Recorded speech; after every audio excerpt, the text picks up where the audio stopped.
Chapter 2. As they entered they saw Dorian Gray.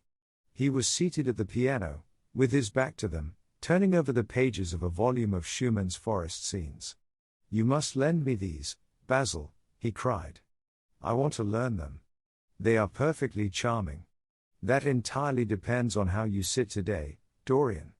"Oh, I am tired of sitting, and I don't want a life-sized portrait of myself," answered the lad, swinging round on the music stool in a wilful, petulant manner. When he caught sight of Lord Henry, a faint blush coloured his cheeks for a moment, and he started up. "I beg your pardon, Basil, but I didn't know you had anyone with you. This is Lord Henry Wotton, Dorian, an old Oxford friend of mine. I have just been telling him what a capital city you were, and now you have spoiled everything." "You have not spoiled my pleasure in meeting you, Mr. Gray," said Lord Henry, stepping forward and extending his hand. "My aunt has often spoken to me about you. You are one of her favourites, and, I am afraid, one of her victims also." "I am in Lady Agatha's black books at present," answered Dorian with a funny look of penitence. "I promised to go to a club in Whitechapel with her last Tuesday, and I really forgot all about it. We would have played a duet together, 3 duets, I believe. I don't know what she will say to me. I am far too frightened to call. Oh, I will make your peace with my aunt. She is quite devoted to you. And I don't think it really matters about your not being there." The audience probably thought it was a duet. "When Aunt Agatha sits down to the piano, she makes quite enough noise for 2 people. That is very horrid to her, and not very nice to me," answered Dorian, laughing. Lord Henry looked at him. Yes, he was certainly wonderfully handsome, with his finely curved scarlet lips, his frank blue eyes, his crisp gold hair. There was something in his face that made one trust him at once. All the candour of youth was there, as well as all youth's passionate purity. One felt that he had kept himself unspotted from the world. No wonder Basil Hallward worshipped him. "You are too charming to go in for philanthropy, Mr. Gray, far too charming." And Lord Henry flung himself down on the divan and opened his cigarette case. The painter had been busy mixing his colours and getting his brushes ready. He was looking worried, and when he heard Lord Henry's last remark, he glanced at him, hesitated for a moment, and then said, "Harry, I want to finish this picture today. Would you think it awfully rude of me if I asked you to go away?" Lord Henry smiled and looked at Dorian Gray. "Am I to go, Mr. Gray?" he asked. "Oh, please don't, Lord Henry. I see that Basil is in one of his sulky moods, and I can't bear him when he sulks. Besides, I want you to tell me why I should not go in for philanthropy." "I don't know that I shall tell you that, Mr. Gray. It is so tedious a subject that one would have to talk seriously about it. But I certainly shall not run away, now that you have asked me to stop. You don't really mind, Basil, do you? You have often told me that you liked your sitters to have someone to chat to." Hallward bit his lip. "If Dorian wishes it, of course you must stay. Dorian's whims are laws to everybody, except himself." Lord Henry took up his hat and gloves. "You are very pressing, Basil, but I am afraid I must go. I have promised to meet a man at the Orleans. Goodbye, Mr. Gray. Come and see me some afternoon in Curzon Street. I am nearly always at home at 5 o'clock. Write to me when you are coming. I should be sorry to miss you." "Basil," cried Dorian Gray, "if Lord Henry Wotton goes, I shall go, too. You never open your lips while you are painting, and it is horribly dull standing on a platform and trying to look pleasant. Ask him to stay. I insist upon it." "Stay, Harry, to oblige Dorian, and to oblige me," said Hallward, gazing intently at his picture. "It is quite true, I never talk when I am working, and never listen either, and it must be dreadfully tedious for my unfortunate sitters. I beg you to stay. But what about my man at the Orleans?" The painter laughed. "I don't think there will be any difficulty about that. Sit down again, Harry. And now, Dorian, get up on the platform, and don't move about too much, or pay any attention to what Lord Henry says. He has a very bad influence over all his friends, with the single exception of myself." Dorian Gray stepped up on the dais with the air of a young Greek martyr, and made a little moue of discontent to Lord Henry, to whom he had rather taken a fancy. He was so unlike Basil. They made a delightful contrast. And he had such a beautiful voice. After a few moments he said to him, "Have you really a very bad influence, Lord Henry? As bad as Basil says. There is no such thing as a good influence, Mr. Gray. All influence is immoral, immoral from the scientific point of view. Why? Because to influence a person is to give him one's own soul. He does not think his natural thoughts, or burn with his natural passions. His virtues are not real to him. His sins, if there are such things as sins, are borrowed. He becomes an echo of someone else's music, an actor of a part that has not been written for him. The aim of life is self-development. To realize one's nature perfectly, that is what each of us is here for. People are afraid of themselves, nowadays. They have forgotten the highest of all duties, the duty that one owes to oneself. Of course, they are charitable. They feed the hungry and clothe the beggar. But their own souls starve, and are naked. Courage has gone out of our race. Perhaps we never really had it. The terror of society, which is the basis of morals, the terror of God, which is the secret of religion, these are the two things that govern us. And yet, just turn your head a little more to the right, Dorian, like a good boy, said the painter, deep in his work and conscious only that a look had come into the lad's face that he had never seen there before. And yet, continued Lord Henry, in his low, musical voice, and with that graceful wave of the hand that was always so characteristic of him, and that he had even in his Eton days, I believe that if one man were to live out his life fully and completely, were to give form to every feeling, expression to every thought, reality to every dream, I believe that the world would gain such a fresh impulse of joy that we would forget all the maladies of medievalism, and return to the Hellenic ideal, to something finer, richer than the Hellenic ideal, it may be. But the bravest man amongst us is afraid of himself. The mutilation of the savage has its tragic survival in the self-denial that mars our lives. We are punished for our refusals. Every impulse that we strive to strangle broods in the mind and poisons us. The body sins once, and has done with its sin, for action is a mode of purification. Nothing remains then but the recollection of a pleasure, or the luxury of a regret. The only way to get rid of a temptation is to yield to it. Resist it, and your soul grows sick with longing for the things it has forbidden to itself, with desire for what its monstrous laws have made monstrous and unlawful. It has been said that the great events of the world take place in the brain. It is in the brain, and the brain only, that the great sins of the world take place also. You, Mr. Gray, you yourself, with your rose-red youth and your rose-white boyhood, you have had passions that have made you afraid, thoughts that have filled you with terror, daydreams and sleeping dreams whose mere memory might stain your cheek with shame. Stop. Faltered Dorian Gray, stop. You bewilder me. I don't know what to say. There is some answer to you, but I cannot find it. Don't speak. Let me think. Or, rather, let me try not to think. For nearly 10 minutes he stood there, motionless, with parted lips and eyes strangely bright. He was dimly conscious that entirely fresh influences were at work within him. Yet they seemed to him to have come really from himself. The few words that Basil's friend had said to him, words spoken by chance, no doubt, and with wilful paradox in them, had touched some secret chord that had never been touched before, but that he felt was now vibrating and throbbing to curious pulses. Music had stirred him like that. Music had troubled him many times. But music was not articulate. It was not a new world, but rather another chaos, that it created in us. Words. Mere words. How terrible they were. How clear and vivid, and cruel. One could not escape from them. And yet what a subtle magic there was in them. They seemed to be able to give a plastic form to formless things, and to have a music of their own as sweet as that of viol or of lute. Mere words. Was there anything so real as words? Yes, there had been things in his boyhood that he had not understood. He understood them now. Life suddenly became fiery-colored to him. It seemed to him that he had been walking in fire. Why had he not known it? With his subtle smile, Lord Henry watched him. He knew the precise psychological moment when to say nothing. He felt intensely interested. He was amazed at the sudden impression that his words had produced, And, remembering a book that he had read when he was 16, a book which had revealed to him much that he had not known before, he wondered whether Dorian Gray was passing through a similar experience.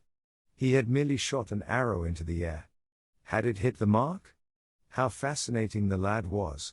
Hallward painted away with that marvelous bold touch of his, that had the true refinement and perfect delicacy that in art, at any rate, comes only from strength. He was unconscious of the silence. "Basil, I am tired of standing," cried Dorian Gray suddenly. "I must go out and sit in the garden. The air is stifling here. My dear fellow, I am so sorry. When I am painting, I can't think of anything else. But you never sat better. You were perfectly still. And I have caught the effect I wanted, the half-parted lips and the bright look in the eyes. I don't know what Harry has been saying to you, but he has certainly made you have the most wonderful expression. I suppose he has been paying you compliments. You mustn't believe a word that he says. He has certainly not been paying me compliments. Perhaps that is the reason that I don't believe anything he has told me." "You know you believe it all," said Lord Henry, looking at him with his dreamy languorous eyes. "I will go out to the garden with you. It is horribly hot in the studio. Basil, let us have something iced to drink, something with strawberries in it." "Certainly, Harry. Just touch the bell, and when Parker comes I will tell him what you want. I have got to work up this background, so I will join you later on. Don't keep Dorian too long. I have never been in better form for painting than I am today. This is going to be my masterpiece. It is my masterpiece as it stands." Lord Henry went out to the garden and found Dorian Gray burying his face in the great cool lilac blossoms, feverishly drinking in their perfume as if it had been wine. He came close to him and put his hand upon his shoulder. "You are quite right to do that," he murmured. "Nothing can cure the soul but the senses, just as nothing can cure the senses but the soul." The lad started and drew back. He was bareheaded, and the leaves had tossed his rebellious curls and tangled all their gilded threads. There was a look of fear in his eyes, such as people have when they are suddenly awakened. His finely chiseled nostrils quivered, and some hidden nerve shook the scarlet of his lips and left them trembling. "Yes," continued Lord Henry, "that is one of the great secrets of life, to cure the soul by means of the senses, and the senses by means of the soul. You are a wonderful creation. You know more than you think you know, just as you know less than you want to know." Dorian Gray frowned and turned his head away. He could not help liking the tall, graceful young man who was standing by him. His romantic, olive-colored face and worn expression interested him. There was something in his low, languid voice that was absolutely fascinating. His cool white flower-like hands even had a curious charm. They moved, as he spoke, like music, and seemed to have a language of their own. But he felt afraid of him, and ashamed of being afraid. Why had it been left for a stranger to reveal him to himself? He had known Basil Hallward for months, but the friendship between them had never altered him. Suddenly there had come someone across his life who seemed to have disclosed to him life's mystery. And, yet, what was there to be afraid of? He was not a schoolboy or a girl. It was absurd to be frightened. "Let us go and sit in the shade," said Lord Henry.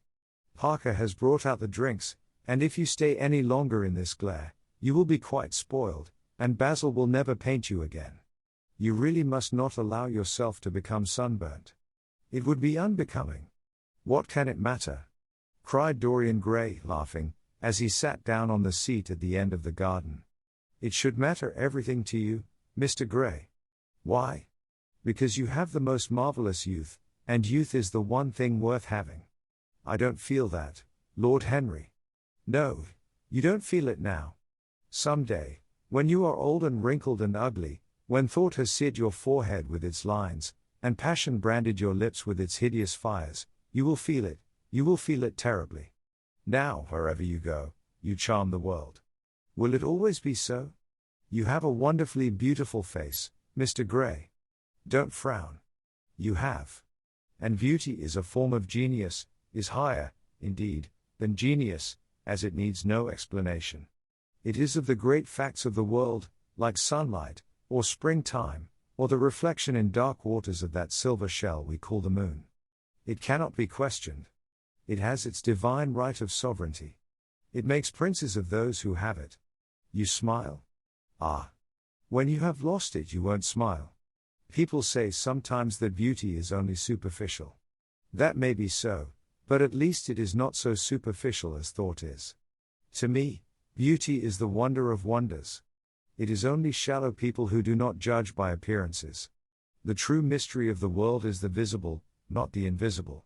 Yes, Mr. Gray, the gods have been good to you. But what the gods give they quickly take away. You have only a few years in which to live really, perfectly, and fully. When your youth goes, your beauty will go with it, and then you will suddenly discover that there are no triumphs left for you, or have to content yourself with those mean triumphs that the memory of your past will make more bitter than defeats. Every month as it wanes brings you nearer to something dreadful. Time is jealous of you, and wars against your lilies and your roses.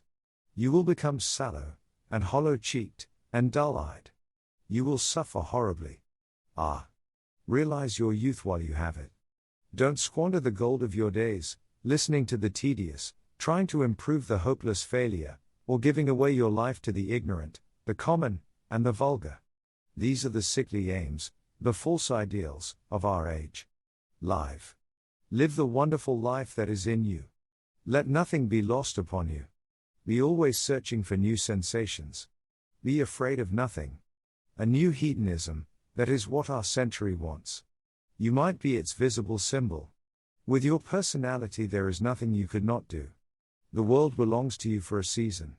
The moment I met you I saw that you were quite unconscious of what you really are, of what you really might be. There was so much in you that charmed me that I felt I must tell you something about yourself. I thought how tragic it would be if you were wasted. For there is such a little time that your youth will last, such a little time. The common hill flowers wither, but they blossom again. The laburnum will be as yellow next June as it is now. In a month there will be purple stars on the clematis, and year after year the green night of its leaves will hold its purple stars. But we never get back our youth. The pulse of joy that beats in us at 20 becomes sluggish. Our limbs fail, our senses rot. We degenerate into hideous puppets, haunted by the memory of the passions of which we were too much afraid, and the exquisite temptations that we had not the courage to yield to. Youth. Youth. There is absolutely nothing in the world but youth. Dorian Gray listened, open-eyed and wondering. The spray of lilac fell from his hand upon the gravel. A furry bee came and buzzed round it for a moment. Then it began to scramble all over the oval stellated globe of the tiny blossoms.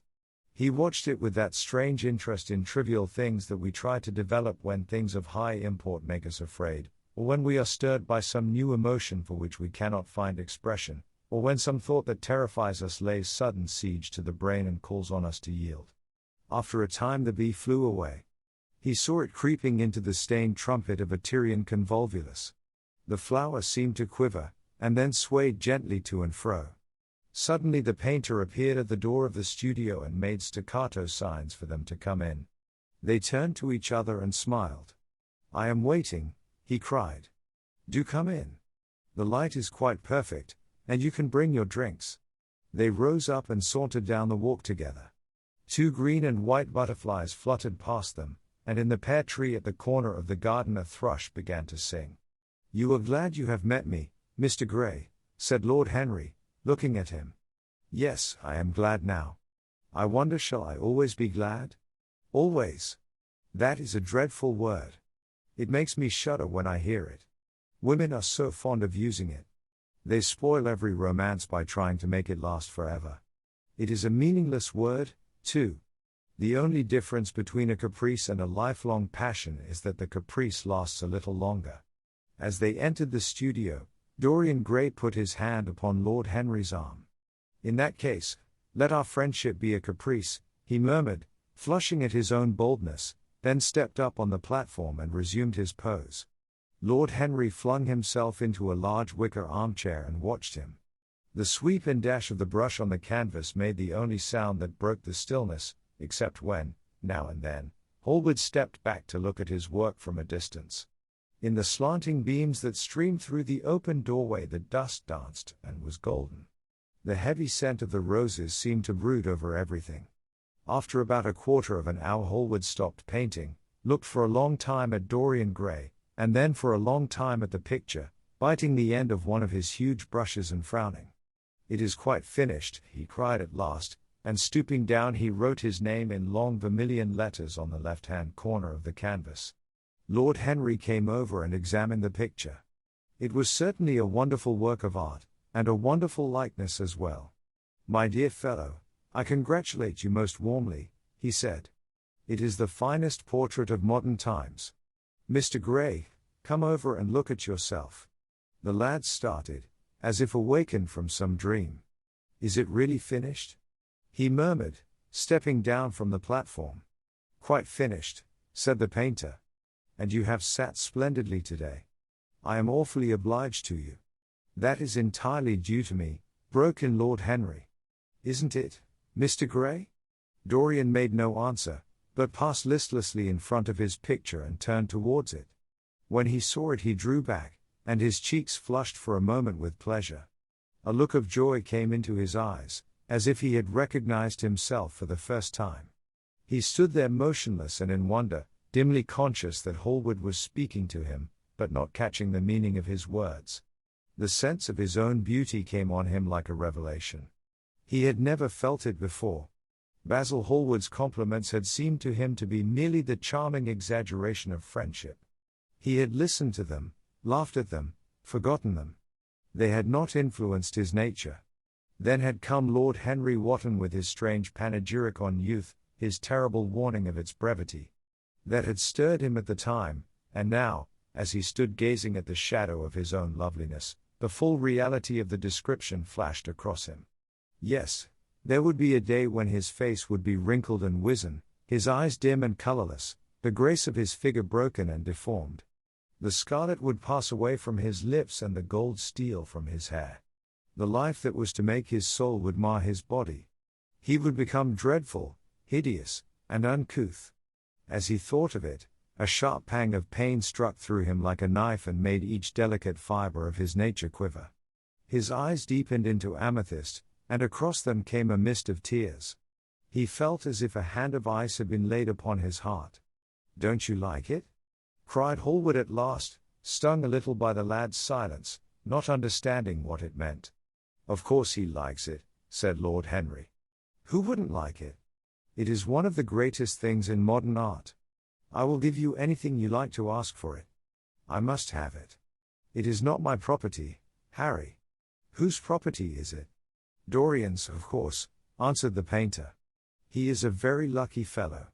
"How sad it is," murmured Dorian Gray with his eyes still fixed upon his own portrait. "How sad it is. I shall grow old, and horrible, and dreadful. But this picture will remain always young.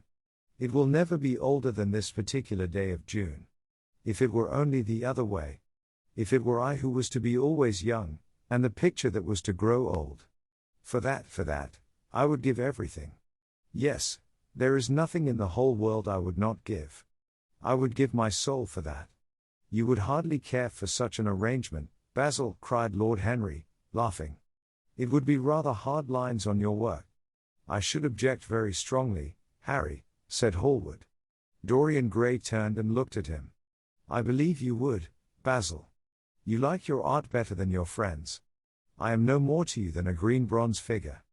"Hardly as much, I dare say." The painter stared in amazement. It was so unlike Dorian to speak like that. What had happened? He seemed quite angry. His face was flushed and his cheeks burning. "Yes," he continued, "I am less to you than your ivory Hermes or your silver faun. You will like them always. How long will you like me? Till I have my first wrinkle, I suppose. I know, now, that when one loses one's good looks, whatever they may be, one loses everything. Your picture has taught me that. Lord Henry Wotton is perfectly right. Youth is the only thing worth having. When I find that I am growing old, I shall kill myself." Hallward turned pale and caught his hand.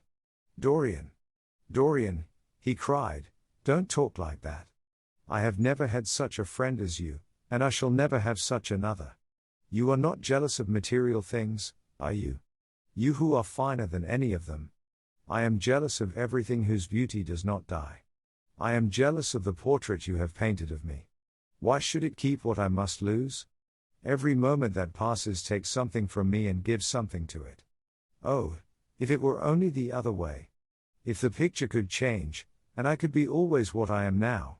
Why did you paint it? It will mock me some day, mock me horribly. The hot tears welled into his eyes. He tore his hand away and, flinging himself on the divan, he buried his face in the cushions, as though he was praying. This is your doing, Harry, said the painter bitterly. Lord Henry shrugged his shoulders. It is the real Dorian Gray, that is all. It is not. If it is not, what have I to do with it? You should have gone away when I asked you, he muttered. I stayed when you asked me, was Lord Henry's answer. Harry, I can't quarrel with my two best friends at once, but between you both you have made me hate the finest piece of work I have ever done, and I will destroy it. What is it but canvas and colour? I will not let it come across our 3 lives and mar them. Dorian Gray lifted his golden head from the pillow, and with pallid face and tear-stained eyes, looked at him as he walked over to the deal painting table that was set beneath the high curtained window. What was he doing there? His fingers were straying about among the litter of tin tubes and dry brushes, seeking for something. Yes, it was for the long palette knife, with its thin blade of lithe steel. He had found it at last. He was going to rip up the canvas. With a stifled sob the lad leapt from the couch, and, rushing over to Hallward, tore the knife out of his hand, and flung it to the end of the studio. Don't, Basil, don't, he cried. It would be murder. I am glad you appreciate my work at last, Dorian, said the painter coldly when he had recovered from his surprise. I never thought you would. Appreciate it. I am in love with it, Basil. It is part of myself. I feel that. Well, as soon as you are dry, you shall be varnished, and framed, and sent home. Then you can do what you like with yourself. And he walked across the room and rang the bell for tea. You will have tea, of course, Dorian. And so will you, Harry. Or do you object to such simple pleasures? I adore simple pleasures, said Lord Henry. They are the last refuge of the complex. But I don't like scenes, except on the stage. What absurd fellows you are, both of you.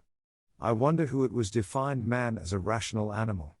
It was the most premature definition ever given. Man is many things, but he is not rational. I am glad he is not, after all, though I wish you chaps would not squabble over the picture. You had much better let me have it, Basil. This silly boy doesn't really want it, and I really do. If you let anyone have it but me, Basil, I shall never forgive you, cried Dorian Gray, and I don't allow people to call me a silly boy. You know the picture is yours, Dorian. I gave it to you before it existed. And you know you have been a little silly, Mr. Gray, and that you don't really object to being reminded that you are extremely young. I should have objected very strongly this morning, Lord Henry. Ah. This morning? You have lived since then. There came a knock at the door, and the butler entered with a laden tea tray and set it down upon a small Japanese table. There was a rattle of cups and saucers and the hissing of a fluted Georgian urn. 2 globe-shaped china dishes were brought in by a page. Dorian Gray went over and poured out the tea. The 2 men sauntered languidly to the table and examined what was under the covers. Let us go to the theatre tonight, said Lord Henry. There is sure to be something on, somewhere. I have promised to dine at White's, but it is only with an old friend, so I can send him a wire to say that I am ill, or that I am prevented from coming in consequence of a subsequent engagement. I think that would be a rather nice excuse. It would have all the surprise of candor. It is such a bore putting on one's dress clothes, muttered Hallward. And, when one has them on, they are so horrid. Yes, answered Lord Henry dreamily, the costume of the 19th century is detestable. It is so somber, so depressing. Sin is the only real color element left in modern life. You really must not say things like that before Dorian, Harry. Before which Dorian? The one who is pouring out tea for us, or the one in the picture? Before either. I should like to come to the theatre with you, Lord Henry, said the lad. Then you shall come, and you will come, too, Basil, won't you? I can't, really. I would sooner not. I have a lot of work to do. Well then, you and I will go alone, Mr. Gray. I should like that awfully. The painter bit his lip and walked over, cup in hand, to the picture. I shall stay with the real Dorian, he said, sadly. Is it the real Dorian? Cried the original of the portrait, strolling across to him. Am I really like that? Yes, you are just like that. How wonderful, Basil. At least you are like it in appearance. But it will never alter, sighed Hallward. That is something. What a fuss people make about fidelity, exclaimed Lord Henry. Why, even in love it is purely a question for physiology. It has nothing to do with our own will. Young men want to be faithful, and are not. Old men want to be faithless, and cannot. That is all one can say. Don't go to the theatre tonight, Dorian, said Hallward. Stop and dine with me. I can't, Basil. Why? Because I have promised Lord Henry Wotton to go with him. He won't like you the better for keeping your promises. He always breaks his own. I beg you not to go. Dorian Gray laughed and shook his head. I entreat you. The lad hesitated, and looked over at Lord Henry, who was watching them from the tea table with an amused smile. I must go, Basil, he answered. Very well, said Hallward, and he went over and laid down his cup on the tray. It is rather late, and, as you have to dress, you had better lose no time. Goodbye, Harry. Goodbye, Dorian. Come and see me soon. Come tomorrow. Certainly. You won't forget? No, of course not, cried Dorian. And, Harry. Yes, Basil. Remember what I asked you, when we were in the garden this morning. I have forgotten it. I trust you. I wish I could trust myself, said Lord Henry, laughing. Come, Mr. Gray, my hansom is outside, and I can drop you at your own place. Goodbye, Basil. It has been a most interesting afternoon. As the door closed behind them, the painter flung himself down on a sofa, and a look of pain came into his face.